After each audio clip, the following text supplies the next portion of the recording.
Мәзһаб ұстанбай ақ қойсақ бола ма? Оның қандай қажеттілігі бар? Мәзһаб жол, бағыт, көзқарас деген мағынаны білдіреді. Шариғатта арнайы тәсілдер, ережелер арқылы Құран мен сүннеттен шығарылған үкімдер мен көзқарастар жиынтығына мәзһаб делінеді. Мәзһаб ұғымын жете түсіне алмаған кейбір кісілер халық арасында: сен пайғамбардың саллаллаху алейхи уассаламның сүннетімен жүресің бе? Жоқ әлде Ханафи мәзһабын ұсынасың ба дегендей сөздермен Ханафи мәзһабын ислам дінінен бөлек етіп көрсетуге тырысуда. Әрине, мұндай сөздердің астарында мәзһаб ұстанушылардың адасқандығы меңзелгендіктен ел арасында діни дүрдараздық пен бүлікке себеп болуда. Ханафи мәзһабы пайғамбар саллаллаху алейхи уассалам жолынан бөлек жеке басына дара жол емес. Мұхаммед Ғазали: мәзһабтар исламның теңдессіз мәдениеті һәм тіректері десе, Ибн Таймия ислам мәзһабтары жұмаққа жетелер жолдар деп мәзһабтардың исламды түсіндіруші мектептер екенін білдірген. Шариғат үкімдерінің қайнар көзі болып табылатын Құран және хадистің әрбір сөзінің тілдік негізгі бірнеше мағыналармен қатар ауыспалы мағыналары да бар. Тіпті кейде аят пен хадистердің бір әріпінің өзі бірнеше мағынаны білдіреді. Мысалы, басқа мәсіх тартуды әмір еткен Маида сүресінің 6 аятында: «Ей иман еткендер, намазға тұрарда жүздеріңді және қолдарыңды шынтаққа дейін жуыңдар, бастарыңа мәсіх тартып, аяқтарыңды 2 тобыққа дейін жуыңдар» делінген. Бұл аятта басқа мәсіх тартудың көлемі нақты белгіленбегендіктен, шафиғиларда бастың кішкентай бөлігіне мәсіх ету тіпті су себу жеткілікті. Ал ханафиларда кем дегенде бастың 1/4-не мәсіх ету парыз болса, Малики және ханбалиларда басты түгел мәсіх ету парыз. Әр мәзһаб өзінің ұстанған көзқарасын қолдап, шариғи дәлел келтіргендіктен бәрі дұрыс. Себебі барлығы берген пәтуаларын аятта қолданылған бастарыңды деген мағынаны білдіретін русикум сөзінің алдына қойылып жазылған бей әріпінен шығаруда. Араб тілінде бей әріпі әр түрлі мағынаны білдіреді. Айталық, бірінші, әз-заида өзіндік ешқандай мағынасы жоқ, тек өзінен кейінгі сөзі көркемдеу үшін келеді. Екінші, литтабит кейбір деген мағынаны білдіреді. Үшінші, лил илтасақ тигізу, жанастыру, бітістіру деген мағынаны білдіреді. Имам Ахмед пен имам Мәлік бұл жердегі бей әрпі тек қана сөзді әдемілеу үшін келген заида, яғни жеке тұрғанда мағынасы жоқ артық әріп болғандықтан бастың барлық жерін мәсіх ету керек дейді. Ал имам Шафиғи бұл жердегі бей әрпі кейбір деген мағынаны білдіреді. Сондықтан қолдың, бастың кейбір жеріне тіпті бірнеше тал шашқа тиюі мәсіх ету болып саналады деп пәтуа берген. Ал Әбу Ханифа болса, бұл жерде бей әрпі тигізу, жабыстыру, жанастыру мағынасында келгендіктен мәсіх тартудың құралы саналатын алақанның басқа тиюі мәсіх ету болып саналады деп пәтуа берген. Алақанның аясы бастың 1/4 болғандықтан бастың осы мөлшерін мәсіх етуді парыз санаған. Жоғарыдағы бей әрпінен байқағанымыздай, Құран және хадистердің бір сөзі, тіпті бір әрпі көптеген үкімдерге негіз бола алады. Сондықтан араб тілін жетік меңгермеген адамның бұл мәзһабтардың ешбірін ұстанбай-ақ өздігімен іжтихат жасаймын деуі үлкен қателік. Аяттардың түсу себептері кейбір себептерге байланысты хадистердің бір қарағанда бір-біріне қарама-қайшы сияқты көрінетін жерлері де кездеседі.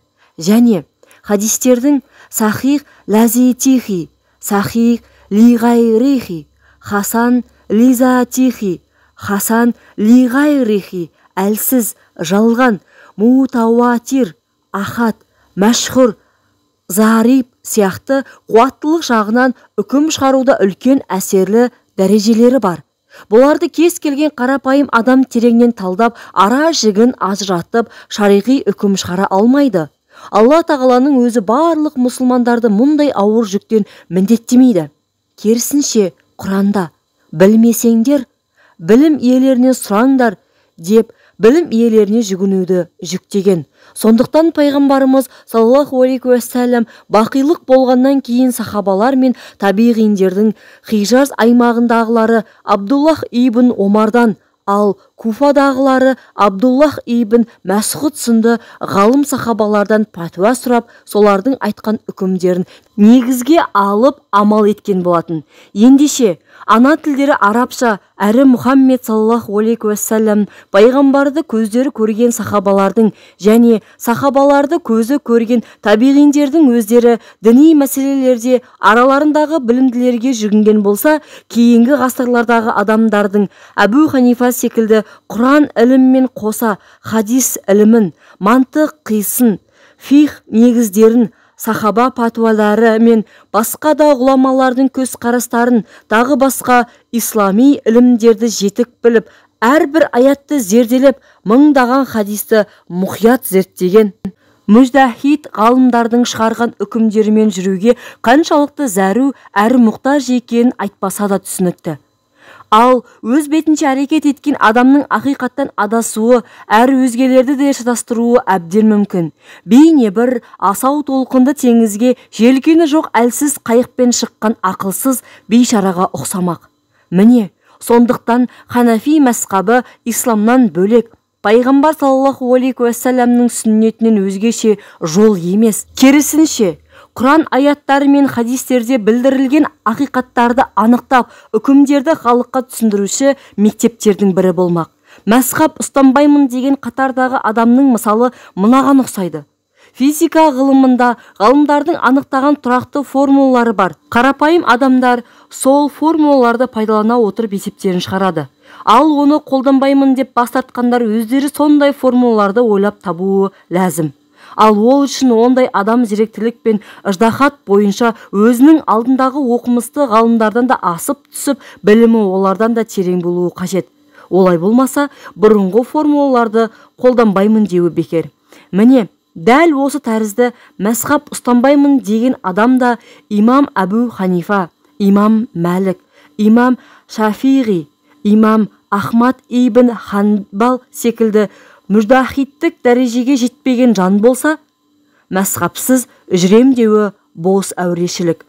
Мазхаб ұстанбаймын деген адам хадистердің сахихтығы мен әлсіздігін өз біліміне сүйеніп, біліп отырған жоқ.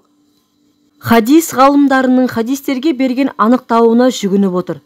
Ал хадистік сахихтығы мен әлсіздігін анықтау әр хадис ғалымының хадистерді қабылдаудағы шарттары мен талаптарына, зеректігі мен ыждахаттылығына қарай өзгеруі мүмкін. Сондықтан кейде біреуінің сахих тегінін екінші бірі қабылдамауы мүмкін. Әр хадистің өзі жеке зерттеп, оларды руаят еткен хадис тізбектеріндегі мыңдаған адамның өмір баянын жеке-жеке тексеріп, сараламаған қатардағы адам хадис ғалымдарының сахих дегеніне сахих, әлсіз дегеніне әлсіз деп хадистерге берген үкімдерін айна қатесіз қабылдайды. Бұл дегеніміз хадис ілімінде белгілі бір мазхаб ұстанып отыр деген сөз. Ал енді фихта белгілі бір мазхаб ұстауға қажеттілігі жоқ деген адам хадистің сахихтығы мен әлсіздігін анықтауда да мазхаб ұстанбауы тиіс. Ал ұстанады екен, онда фих мәселелеріндегі мазхаб ұстануға да қарсы шықпауы керек. Бірде маған бір студент мен мазхаб ұстанбаймын деді. Мен оған жоқ ұстанасың дедім. Ол маған қалайша деді. Мен оның кімнің діни мектебінен сусындап жүргенін сезгендіктен, сен Насруддин Әлбанидің мазхабын ұстанасың ғой дедім. Егер менің осы сөзім жаңсақ болса, аты аталған кісінің жаңылысқан бір жерін айтып берші дедім. Сен оның дұрыс екенін дұрыс, бұрыс екенін бұрыс деп айна қатесіз қабылдайсың. Міне, сен мазхаб ұстанбаймын дейсің, бірақ іс жүзінде мазхабтасың дегенімде ойға қалды. Іждихат жасауға ғылыми деңгейі жетпейтін бұқара халық егер де тарихта өзін дәлелдеген һәм ұстанымдарын Құран мен сүннетке негіздеген Ханафи, Малики, Шафиғи Ханбали секілді мазхабтармен жүрмесе, онда жалпы қоғамда анархия, бей-берекеттік белең алады. Әр адам Құранды өзінше шала түсініп, нәпсілерінің қалауына қарай жорамалдай бастайды. Үкім шығаруда белгілі бір тәсіл мен ереже қағидаларды ұстанбағандықтан өздері де адасады, өзгені де шатастырады. Мұндай жағдайда қоғамда 4 мазхаб емес, сансыз қате мазхабтар дүниеге келеді. Қазіргі таңда мазхабсыздықтың туын көтеріп, сойылып, соғып жүргендер шын мәнінде халықты өздерінің түсінген шала діни ұғымына яки өздері жақтап жүрген басқа бір адамның жолына, мазхабына шақыруда. Дерек көздер «Дін мен діл. Күрделі діни сауалдарға жауаптар» атты кітаптың 1-ші томынан алынды. Авторы Қайрат Жолдыбайұлы.